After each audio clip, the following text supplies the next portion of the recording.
कहा कि मैं डॉक्टर बाबा साहब अम्बेडकर के धम्म क्रांति को इस रूप में देखता हूं कि डॉक्टर बाबा साहब अम्बेडकर ने भारत में बौद्ध धर्म का ऐसा मजबूत खंभा गाड़ा है, अब उसे कोई माताला हिला नहीं सकता। बाबा साहब ने पूरी दुनिया के सामने दुनिया के लोगों को संबोधित करते हुए कहा, मैं ऐसा मानता हूं जिस देश में भगवान बुद्ध ने जन्म लिया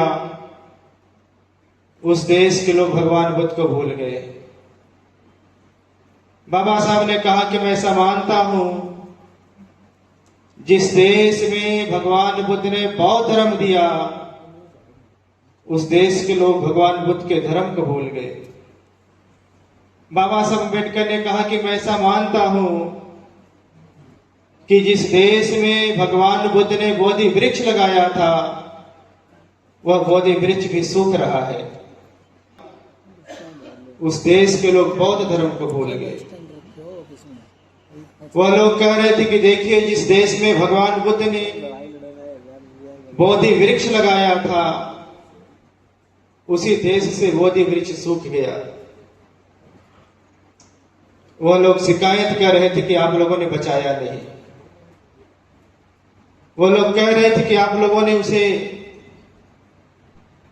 सुरक्षित नहीं किया, आप लोगों ने उसे बढ़ाया नहीं। उन लोगों के बोलने का, उन लोगों के शिकायतों का प्रभाव नेहरू जी पे तो नहीं पड़ा, लेकिन डॉक्टर बाबा साहब अम्बेडकर पे पड़ गया। हम लोग देख रहे हैं क्या डॉक्टर बाबा साहब अम्बेडकर के अनुयायी पूरे देश में मजबूत खंभा गाड़ने में लगे हुए हैं।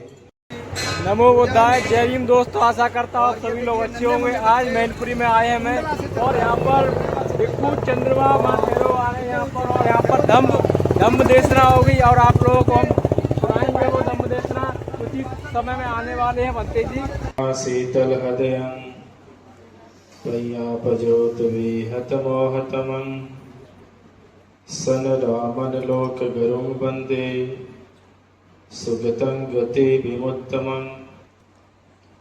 कुछ भी बोलो उसके पहले तथागत बुद्ध को नमन, क्योंकि तथागत बुद्ध ने दुख मुक्ति का मार्ग दिया जिस पर चलने का प्रयास जारी है। धर्मराजा सम्राट अशोक को नमन, क्योंकि धर्मराजा सम्राट अशोक ने भगवान बुद्ध की शिक्षाओं को पूरी दुनिया में प्रचारित प्रसारित किया। बोधिसत्व बाबा साहब डॉक्टर अम्बेडकर को नमन, क्योंकि बाबा साहब डॉक्टर अम्बेडकर ने हम सभी लोगों को दुनिया का सबसे सुंदर संविधान और उससे बेहतर बौद्ध धर्म महान दिया। इसी प्रकार नमन उन सभी संतों, गुरुओं, महापुरुषों को जिन लोगों ने देश में समता मूलक समाज की लड़ाई लड़ी और जिनके संघर्षों के कारण ही हम सभी लोगों को इस देश में समता और मानवता का संदेश प्राप्त हुआ। आज के इस धम्म सम्मेलन में उपस्थित पूज्य भिक्खु संघ, विशेष रूप से पूज्य भंते राजरतन जी का आभारी हूं। तो बहुत विस्तार से नहीं बोलना चाहता हूं, कुछ संस्मरण आपके बीच रखना चाहता हूं। संस्मरण यह है 1954 में बर्मा देश में विश्व बौद्ध सम्मेलन हो रहा था। उस विश्व बौद्ध सम्मेलन में पूरे दुनिया में जितने भी बौद्ध विद्वान हैं सभी लोग सम्मिलित हुए थे। उस विश्व सम्मेलन में दुनिया में जितने भी बौद्ध राष्ट्र हैं उनके प्रधानमंत्री और राष्ट्रपति सम्मिलित हुए थे। भारत से भी पंडित जवाहरलाल नेहरू जी, उनका मंत्रिमंडल गया हुआ था। और उस सम्मेलन में भारत के उस समय के बड़े बड़े विद्वान डॉक्टर बाबा साहब अम्बेडकर के साथ गए हुए थे। सम्मेलन शुरू हुआ। जब किसी देश के प्रधानमंत्री बोलते थे, जब राष्ट्रपति बोलते थे, तो बाबा साहब के तरफ, नेहरू जी के तरफ देख करके बोलते थे। वो लोग नेहरू जी को, बाबा साहब को देख करके बोलते थे, कहते थे कि देखिए, जिस देश में भगवान बुद्ध ने जन्म लिया उस देश के लोग भगवान बुद्ध को भूल गए। वो लोग कह रहे थे कि देखिए, जिस देश में भगवान बुद्ध ने बौद्ध धर्म दिया उस देश के लोग बौद्ध धर्म को भूल गए। वह लोग कह रहे थे कि देखिए, जिस देश में भगवान बुद्ध ने बोधि वृक्ष लगाया था उसी देश से बोधि वृक्ष सूख गया। वह लोग शिकायत कर रहे थे कि आप लोगों ने बचाया नहीं। वो लोग कह रहे थे कि आप लोगों ने उसे सुरक्षित नहीं किया, आप लोगों ने उसे बढ़ाया नहीं। उन लोगों के बोलने का, उन लोगों के शिकायतों का प्रभाव नेहरू जी पे तो नहीं पड़ा, लेकिन डॉक्टर बाबा साहब अम्बेडकर पे पड़ गया। बाबा साहब अम्बेडकर पर बहुत गहराई से पड़ गया। जब बाबा साहब अम्बेडकर का बोलने का अवसर आया, जब बाबा साहब बोलने के लिए खड़ा हुए, बाबा साहब ने पूरी दुनिया के सामने दुनिया के लोगों को संबोधित करते हुए कहा, मैं ऐसा मानता हूं, जिस देश में भगवान बुद्ध ने जन्म लिया उस देश के लोग भगवान बुद्ध को भूल गए। बाबा साहब ने कहा कि मैं ऐसा मानता हूं, जिस देश में भगवान बुद्ध ने बौद्ध धर्म दिया उस देश के लोग भगवान बुद्ध के धर्म को भूल गए। बाबा साहब अम्बेडकर ने कहा कि मैं ऐसा मानता हूं कि जिस देश में भगवान बुद्ध ने बोधि वृक्ष लगाया था वह बोधि वृक्ष भी सूख रहा है। बाबा साहब अम्बेडकर ने कहा कि लेकिन प्रसन्नता की बात है, संतोष की बात है, बोधि वृक्ष भी पूरी तरीके से सूखा नहीं है। बाबा साहब ने कहा कि उसके जड़ें हरी भरी हैं, केवल टहनियां सूखे हैं, पत्ते सूखे हैं। बाबा साहब अम्बेडकर ने कहा कि अगर उनकी जड़ों में पानी डाला जाए तो बोधि वृक्ष पुनः जीवित हो जाएगा। बाबा साहब अम्बेडकर ने कहा कि मैं आप सबके सामने संकल्प ले रहा हूं। डॉक्टर बाबा साहब अम्बेडकर ने कहा कि मैं आप सबको विश्वास दिला रहा हूं। डॉक्टर बाबा साहब अम्बेडकर ने कहा कि मैं यहां से वापस जाऊंगा, अपने लाखों अनुयायियों के साथ बोधि वृक्ष पर पानी डालूंगा, उसे जीवित करूंगा। डॉक्टर बाबा साहब अम्बेडकर आए, नागपुर की पावन धरती पर अपने 5 से 10 लाख अनुयायियों के साथ बुद्ध धर्म की दीक्षा लिया, बोधि वृक्ष पुनः जीवित हो गया। उस समय का एक संस्मरण है, आप लोगों ने महापंडित राहुल संस्कृतायन का नाम सुना होगा। महापंडित राहुल संस्कृतायन जी का जापान में कार्यक्रम लगा हुआ था। महापंडित राहुल संस्कृतायन जी जापान जा रहे थे, काठमांडू के एयरपोर्ट पर रुके हुए थे।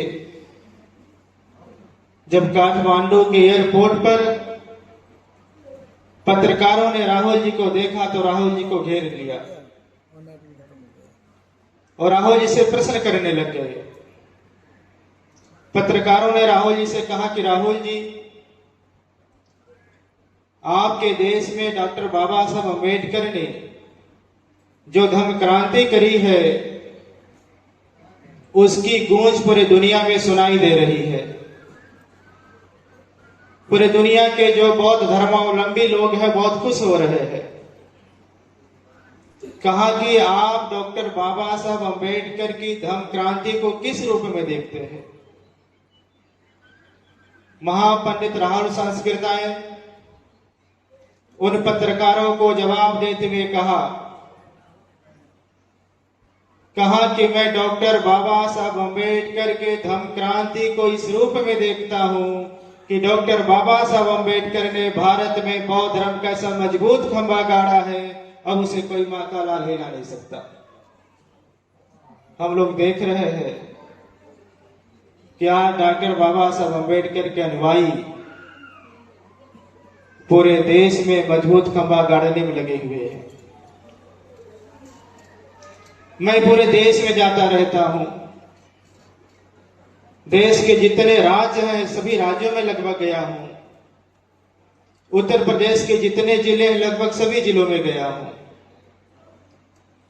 आज देश का कोई राज्य नहीं है जिस राज्य में हमारे लोग न हो, बौद्ध धर्मावलंबी न हो।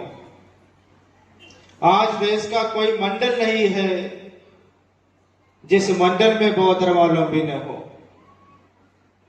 आज देश का कोई जिला नहीं है जिस जिले में बौद्ध धर्मावलंबी न हो।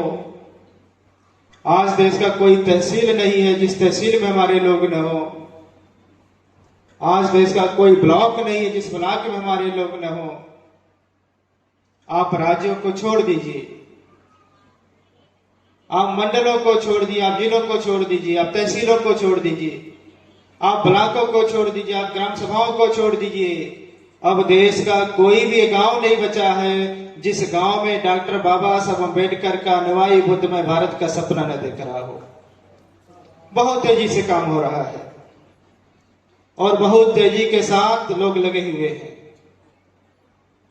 बहुत सारे लोग हजारों संगठन बना करके, बहुत सारे लोग हजारों शैक्षणिक संस्थान स्थापित करके, बहुत सारे लोग बुद्ध विहारों को बना करके, बहुत सारे लोग लाइब्रेरियों को बना करके, बहुत सारे लोग व्यक्तिगत प्रयासों से बुद्ध धर्म को वापस करा रहे हैं।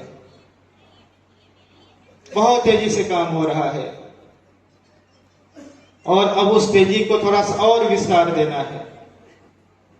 इसलिए मैं जब भी किसी कार्यक्रम में जाता हूं मैं बहुत स्पष्ट तरीके से बोलता हूं। मैं ये बोलता हूं कि महाराजा अशोक से लेकर के ललई सिंह यादव तक जो बहुजन महापुरुषों की श्रृंखला है, जिन बहुजन महापुरुषों ने महाराजा अशोक से लेकर के ललई सिंह यादव तक असमानता के खिलाफ लड़ाई लड़ी है, वर्ण व्यवस्था के खिलाफ लड़ाई लड़ी है, जातिवाद के खिलाफ लड़ाई लड़ी है, उनके लोगों को भगवान बुद्ध के धर्म को स्वीकार कर लेना चाहिए। उन सभी लोगों को बौद्ध बन जाना चाहिए। और अगर स्पष्ट तरीके से कहना तो मैं लोगों से बोलता हूं कि इस देश में जो डॉक्टर बाबा साहब अम्बेडकर के अनुयायी हैं, शेड्यूल कास्ट में बहुत बड़ी संख्या है उनकी, ओबीसी में बहुत बड़ी संख्या है, सामान्य जातियों के लोग भी बाबा साहब अम्बेडकर को बहुत मानते हैं। शेड्यूल कास्ट में जो शेड्यूल कास्ट के लोग इस प्रदेश में लगभग 25% लोग हैं। अगर 25% लोग बौद्ध बने तो हमारी संख्या 25% हो जाएगी। अगर ओबीसी के लोग जो अशोक अम्बेडकर के मानने वाले लोग हैं, बहुजन महापुरुष के मानने वाले लोग हैं, अगर वो सभी लोग बौद्ध बन जाए तो हमारी संख्या लगभग 40% हो जाएगी। और सामान्य जातियों के जो जातिवादी लोग नहीं हैं उनसे भी संबंध स्थापित किए जाए, उनसे भी बात करी जाए। अगर वो लोग बौद्ध बन जाते हैं तो हमारी संख्या लगभग 50% हो जाती है। और अगर हमारी संख्या 50% हो जाए तो जो लोग जाति के नाम पे, धर्म के नाम पे आज भी अत्याचार कर रहे हैं, आज भी लोगों को सता रहे हैं, दबा रहे हैं, ऐसे लोगों की संख्या 40-50% कम हो जाएगी नहीं। इसलिए एक अभियान चलना चाहिए। शेड्यूल कास्ट में जो लोग भी अपने आप को अम्बेडकरवादी कहते हैं, उनके लिए अभियान चलना चाहिए को बौद्ध बने। पिछड़ी जातियों में जो लोग अपने आप को बहुजनवादी कहते हैं, उनके यहां अभियान चलना चाहिए कि वो लोग बौद्ध बने। सामान्य जातियों में जो लोग अपने आप को जातिवाद का विरोधी कहते हैं, उन तक भी अभियान चलना चाहिए कि वो लोग बौद्ध बने। और देश में इस बात का भी बात होना चाहिए कि आज देश में कोई संगठन नहीं है, सामाजिक कोई संगठन नहीं है जिसके नीचे सारे लोगों को लाया जा सके। मैं पूरे देश में जाता रहता हूं, मैं देख रहा हूं समाज छोटे छोटे अपनी जाति संगठनों में बटा हुआ है। तो कोई विकल्प है नहीं जिस संगठन के नीचे सभी लोगों को लाया जा सके। देश में केवल बौद्ध विचारधारा एक ऐसा संगठन है, बुद्ध का एक ऐसा संगठन है जिसके नीचे सभी लोगों को लाया जा सकता है। इसके नीचे सभी लोगों को ला करके बौद्ध समाज बनाया जा सकता है। इसलिए आप लोगों से एक बात और कहना है कि आप सभी लोग बौद्ध बनाने के साथ साथ, बौद्ध बनने के साथ साथ बौद्ध संस्कृति को भी, बौद्ध प्रैक्टिस को भी अपने जीवन में उतारना है। मैं आप लोगों से मात्र 2 बातें कहना चाहता हूं। जो बौद्ध लोग हैं उन लोगों को विपश्यना शिविर करना चाहिए। उन लोगों को कम से कम एक शिविर कर लेना चाहिए, ध्यान कर लेना चाहिए। बहुत सारे विपश्यना के सेंटर आप जाइए,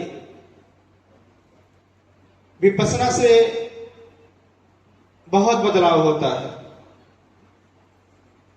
भगवान बुद्ध ने कहा कि जीवन में मानसिक बीमारी बहुत ज्यादा है, लगभग 80% मानसिक बीमारी है। शारीरिक बीमारी तो 20% भी नहीं है। अगर आप मानसिक रूप से स्वस्थ हो जाएंगे तो शारीरिक बीमारियां अपने आप स्वस्थ होने लगती है। लेकिन अगर आप मानसिक रूप से बीमार हो जाएंगे, मानसिक रूप से कमजोर हो जाएंगे, तो छोटी छोटी बीमारियां आपके लिए बहुत बड़ी बीमारी बनकर खड़ी हो जाएंगी। इसलिए अगर आप बौद्ध हैं तो मानसिक रूप से आपको स्वस्थ रहना चाहिए, आपको विपश्यना करना चाहिए।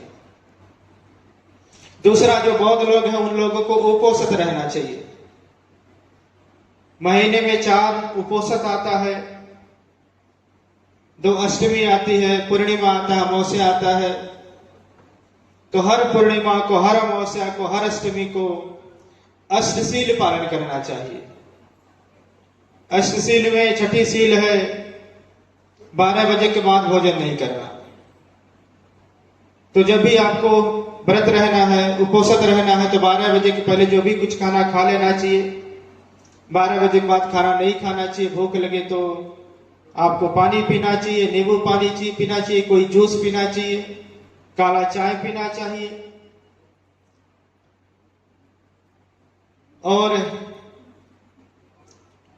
जब अगला दिन हो जाए तो फिर आपको सामान्य भोजन लेकर के अपना उपोषित तोड़ना चाहिए। जब आप महीने में 4 दिन उपोषित रखेंगे तो आप शारीरिक रूप से स्वस्थ हो जाएंगे, क्योंकि रोज बहुत कुछ खा रहे हैं, दिन भर खा रहे हैं। शरीर को स्वस्थ रखने के लिए थोड़ा उसको विश्राम भी देना चाहिए शरीर को। तो महीने में 4 दिन उपोषित रखें। उपोषण रखने से शरीर स्वस्थ हो जाएगा। जब आपका शरीर स्वस्थ होने लगेगा, ध्यान करने से, विपස්සना करने से मन स्वस्थ होने लगेगा, तो आपका परिवार निरोग हो जाएगा, आप निरोगी हो जाएंगे। जब आप निरोग हो जाएंगे, स्वस्थ हो जाएंगे, तो आपके घर में सुख ही सुख आ जाएगा। लेकिन अगर आपके घर में रोग है, आपके घर में बीमारी है, तो आप बहुत परेशान रहेंगे। तो बौद्ध होने की वजह से सभी लोगों को विपස්සना और उपोषण करना चाहिए। डॉक्टर बाबा साहब अम्बेडकर ने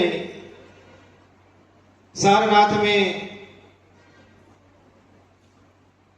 धम्म सभा को संबोधित करते हुए कहा था कि जो बौद्ध लोग हैं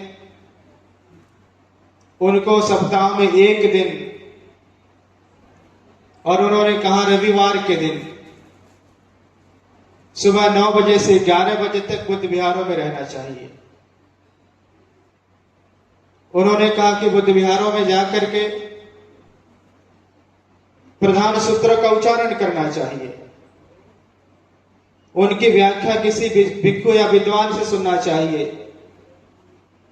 बाबा साहब अम्बेडकर ने कहा कि जहां बुद्ध विहार नहीं, वहां बुद्ध विहार बनने चाहिए। तो एक अभियान चले,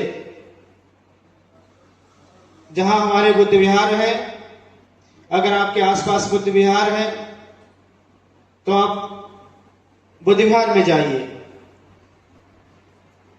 और 2 घंटे वहां रह करके आप सूत्र पढ़िए। आपको कभी, यहां केसरी जी बैठे हैं, मैं चाहूंगा केसरी जी प्रेस का भी काम करते हैं।